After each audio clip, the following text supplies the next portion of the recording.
Alright, so we're entering week number 6 of taking Turk Builder and G02 Max. 2 capsules of Turk, 1 capsule of G02 Max a day. And also, I also have been taking what they call Ecti Builder. Ecti Builder is basically the preliminary version of Turk, but it doesn't have the same effects because it's like they have different Ecti steroids in it. That's what they call them, Ecti steroids, but they're basically the exact same as Turk. They're just different types of Ecti steroid type plants. Greg Doucette, he goes into it a lot more on his channel, but what I have noticed, I'm still losing weight. This morning I weighed in at 191.2. On average, the first 3 weeks I stayed at around 193, 194. I weigh myself in the morning after I do my routine, go to the bathroom, because that's when I'm the most dried out of the day and that's when I'm the most empty. And if I don't eat enough the day before and I sleep in, my body will actually lose an extra pound to 1.5 pounds. So weighing myself in the morning is, I feel, the best to get my actual weight. Now there's 2 caveats to my lifestyle that a lot of people might not know. Obviously, I'm always recording in a truck because I'm a local truck driver. Whenever I started taking Turk Builder, I was sitting around 22-23% body fat, and I was like 195, 194, and I've lost approximately 4 pounds of body fat, and the only way I can really equate that is my lifts have gone up. So I basically work on every single part of my body, and this is going to be a longer form video instead of like a short, but I work on every part of my body, and I do push, pull, legs. And what that equates to, my push days, I do pull-ups and back, so like row type exercises, and then push, so like chest and the part of the deltoid. Whenever you do cable flies, it grows further out here, but it affects a lot of your shoulder and your upper shoulder whenever you do incline movements. And then I also have mobility movements with the cable flies, and I'll go into more on how I kind of do this. I think I'm going to do a video of each day that I do, but I also have 2 different cycles that I do per week, and that's because I'm more of a, I wouldn't say advanced lifter, but I'm more of like an intermediate to advanced, like somewhere in the middle between those 2, because I have been lifting for 6 years in a row now, and I haven't taken more than like a week off. And usually that was just because I was really sick. So that's push pull. Now arms and shoulders. So what I do with my arms and shoulders, I do biceps, triceps, and shoulder movements. So because on my push pull day for chest, I get so much of my front of my shoulder, I do side lateral raises to round out the back or the side, and then the back of my arm, and then biceps and triceps, obviously just bicep extensions, different forms, and then tricep push downs, different forms of that, and then legs. So legs, I do squats. I don't do as heavy of deadlifts just because my body doesn't like it as much. Sorry guys, the sun's coming up. My body doesn't like it as much because in my earlier days of training, in my teens, I pushed my body in a really bad way whenever I used to build. I used to be a mason, so I built chimneys and walls and things like that, but it wasn't out of bricks. I did it out of like rocks. And I'll probably go more into that at some point since I'm talking about it so much. But there were days where I suffered severe nerve damage, and I didn't actually recover until like 3 or 4 years ago, whenever I was like 23, 24.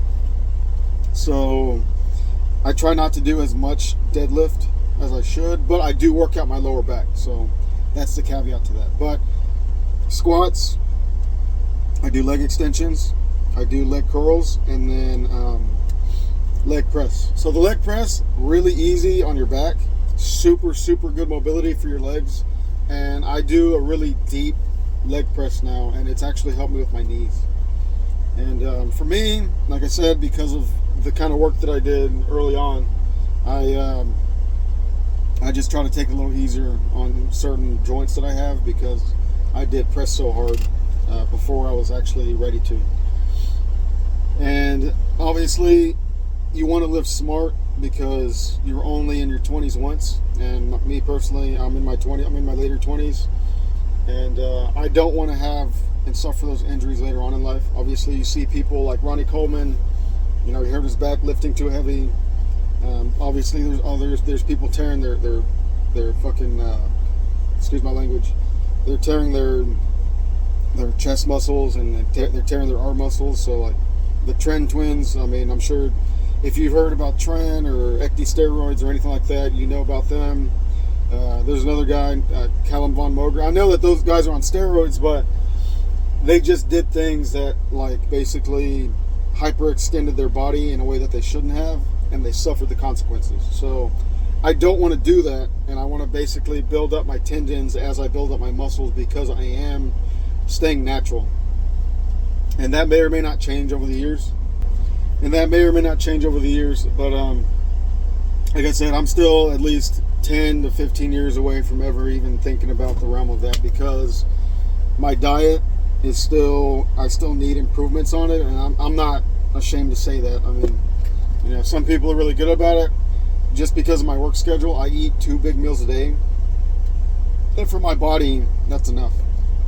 And then I also take just some kind of protein in the morning just to get my day started. But I usually work out first thing in the morning, so my schedule isn't going to necessarily reflect what you're able to do or what you can do, because I know a lot of people, they can't take the time out in the morning or wake up early. I'm not saying that that's what you should do.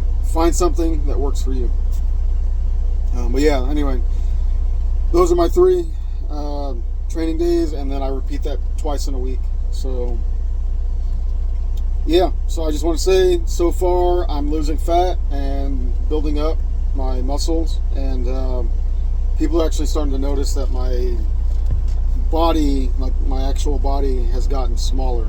So, and fat does have more like volume than muscle does.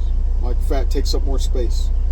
So muscle is a lot more dense. So when you start losing fat, you shrink a lot more than you grow whenever you gain muscle. So say we'll take this. I have this is my shaker bottle. Yeah, harder than last time supplements. It's a good one. So this is fat. Okay, so you lose your fat, and this is how much like actual volume it takes up. You gain an equal amount of muscle. Muscle is heavier than fat, so you don't necessarily get as big, but you are stronger. So different volume, but you're stronger. So as you continue your journey, if you are like I am, as you lose fat and gain muscle, your body's naturally going to shrink. But the more muscle you gain, the more your body will be able to eat and maintain and burn the fat. Maintain the muscle, burn the fat. The more muscle density you have on your body, the more muscle that you have, the better your body's going to be at burning fat. So I didn't really know how this was going to react to me, or how it was going to feel, until I started taking Turk Builder, and like, because my workouts got more insane and now I'm gaining muscle, it feels like the fat that's on my body is like dropping off. And I just have to keep reminding myself to keep eating as much as I need to, because as I'm losing the fat, there's a lot of foods that I don't want to eat anymore. I don't like the grease is just, it doesn't sit right in my stomach anymore. So I need to find healthier supplements to that. And when I mean healthier supplements, I mean like meat, whole rice, whole meat, eggs, egg whites. Egg whites are like a cheat code. So but yeah, this is just kind of a month and a half update, and I'll probably, like I said, I'll go more into my actual training. Sorry, the sun came up.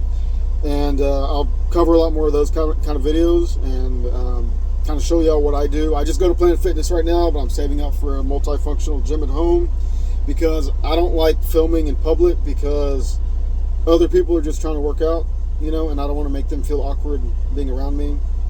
I do care about how other people feel, not their feelings, but I do care about them being comfortable, you know, working out, because not everybody is as, I would say, motivated as someone like me. So hopefully in the next couple years y'all can follow me along my journey, and then I'll start posting kind of more of like how I look underneath all my clothes, just because I'm very busy right now. So anyway, I got a load to take, so a lot of talking, but for right now, these are the kind of videos that I'm going to try to pump out to y'all, but I'm just telling y'all the information and how I'm adjusting to taking these supplements. Overall cost so far that I've spent is maybe $300 to $350 for all the HTLT supplements that I've received, and it equates to about 4.5 months worth of stuff. So I say that's a good trade-off. For me, it's worth it for my health, and I'm losing fat, and I have a lot more energy. So for me, it works. Like I said, I still work 15, 16-hour days, sometimes 18-hour days on top of training. So, you know, having a family, kids, wherever else all of us might be going through, if you're a blue-collar worker, this is a good supplement for you, because even if you don't work out, but you work with your body all day long, Turk Builder and G02 Max will actually help you maintain your energy levels without having to drink those energy drinks that I know people love. So hope y'all have a blessed week. Remember to get out there and vote. I live in the United States. I'm from Texas, so remember to get out there and vote. Keep our rights, and I hope y'all stay safe. Thank you.